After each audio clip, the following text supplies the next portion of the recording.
Hello students, मैं हर्षराज पीएसबीआई के तरफ से आप सभी के साइंस का टीचर स्वागत करता हूं आज के इस नए वीडियो में।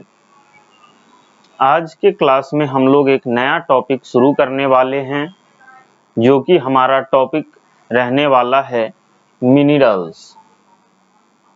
आप सभी देख पा रहे होंगे कि आज का हमारा जो टॉपिक है वह मिनरल्स रहने वाला है। आज के पूरे क्लास में हम लोग मिनरल्स के बारे में ही बात करेंगे।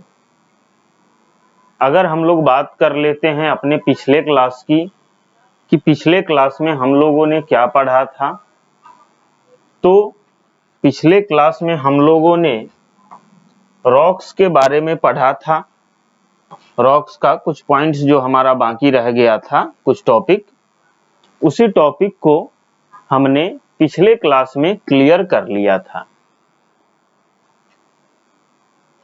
तो एक बार हम लोग अभी पिछले क्लास के टॉपिक्स को रिवाइज करते हुए हम लोग आगे बढ़ते हैं आज के अपने टॉपिक की तरफ।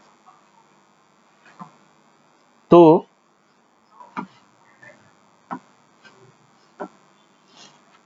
पिछले क्लास में हम लोगों ने पढ़ा था कि सम रॉक्स आर सॉफ्ट। कुछ रॉक्स होते हैं, कुछ चट्टानें होती हैं जो क्या होती है, सॉफ्ट होती है। ठीक है, कुछ चट्टानें जो होती हैं वह क्या होती है, सॉफ्ट होती है, यानी कि मुलायम होती है। Coal, chalk and slate are soft rock. यह जो कोल है, चॉक है, जो स्लेट है, यह तीनों क्या हैं, सॉफ्ट रॉक का एग्जाम्पल है। यह तीनों जो कोल है, चॉक है और स्लेट जो है, यह क्या है, सॉफ्ट रॉक का एग्जाम्पल है। क्लियर है। आगे लिखता है स्टीम इंजन मूव्स विथ कोल। जो स्टीम इंजन होता है, जो भाप से चलने वाली जो इंजन होती है, वह भी किसकी सहायता से चलता है, तो कोयले की सहायता से ही चलता है। अगर कोयला ना रहे तो स्टीम इंजन जो है वह किसी काम का नहीं रहेगा। आई बात समझ में।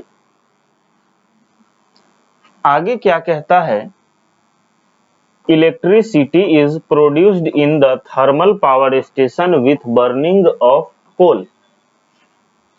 इलेक्ट्रिसिटी यानी कि बिजली, जो हम लोगों के जीवन का एक अभिन्न हिस्सा है, जिसके बगैर हम लोग अपने जिंदगी की कल्पना नहीं कर सकते हैं, वह इलेक्ट्रिसिटी भी जो है थर्मल पावर में प्रोड्यूस होती है।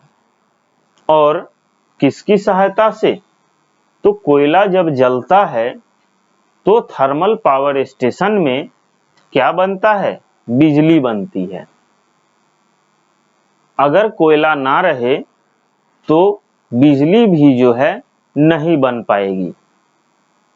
आई बात समझ में कि यह जो इलेक्ट्रिसिटी है जो थर्मल पावर स्टेशन में बनती है, यह अगर कोयला नहीं रहे तो नहीं बन पाएगी बिजली, क्योंकि कोयला जब जलता है तभी थर्मल पावर स्टेशन में बिजली बनती है।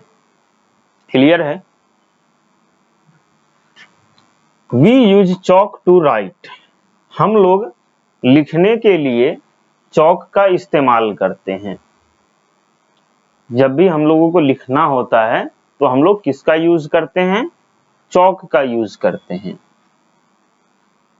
लिखता है आगे, most of the teachers, lecturers and professors right in the class on the blackboard with chalk stick. आप सभी देखे होइएगा कि जो भी आपके टीचर्स हैं या जो भी लेक्चरर्स होते हैं, जो भी प्रोफेसर्स होते हैं, वह जब ब्लैक बोर्ड पे लिखते हैं तो किस चीज से लिखते हैं, चॉक स्टिक से ही लिखते हैं। ठीक है, तो चॉक स्टिक जो है वह लिखने के काम में आता है। आई बात समझ में? आगे लिखता है चौक इज मेड ऑफ जिप्सम। चौक जो है वह किससे बना होता है? तो चौक जो है वह जिप्सम से बना होता है। चौक किससे बना होता है? तो जिप्सम से बना होता है। आगे लिखता है इसमें roofs of houses are made of slates in snow falling region। जो भी बर्फ गिरने वाली जगह होती है, जो भी धरती पे बर्फीला इलाका होता है, जहाँ पे बर्फ गिरती है, वहाँ की घर की जो छत है, वहाँ के घरों की जो छत होती है वह किससे बनी होती है? तो स्लेट से वहाँ की छत बनी हुई होती है। क्लियर है? यहाँ तक कोई दिक्कत नहीं होनी चाहिए। अब हम लोग आगे बढ़ते हैं। आगे क्या आता है हमारा?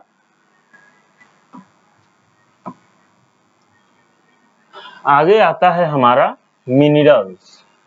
ठीक है, अब हम लोग मिनरल्स के बारे में बात करने वाले हैं। तो क्या लिखता है? All rocks are made up of minerals. यानी कि जितनी भी रॉक्स हैं, ऑल रॉक्स, जितने भी रॉक्स हैं वह क्या हैं? बने हुए होते हैं। मेड ऑफ, बने हुए होते हैं। किससे बने हुए होते हैं? तो मिनरल्स से बने होते हैं। किससे बने होते हैं? तो मिनरल्स से बने हुए होते हैं। यानी कि जितने भी रॉक्स हम लोग देखते हैं वह सारा रॉक्स जो है मिनरल्स से ही बना हुआ होता है। आगे क्या लिखता है? Minerals are of different colours, shape and size. Minerals जो होती है वह अलग अलग रंग में, अलग अलग शेप में और अलग अलग साइज में होती है। यानी कि रॉक्स की तरह ही मिनरल्स भी जो है वह अलग अलग शेप में, अलग अलग साइज में और अलग अलग रंगों में हमें देखने को मिलता है। क्लियर है?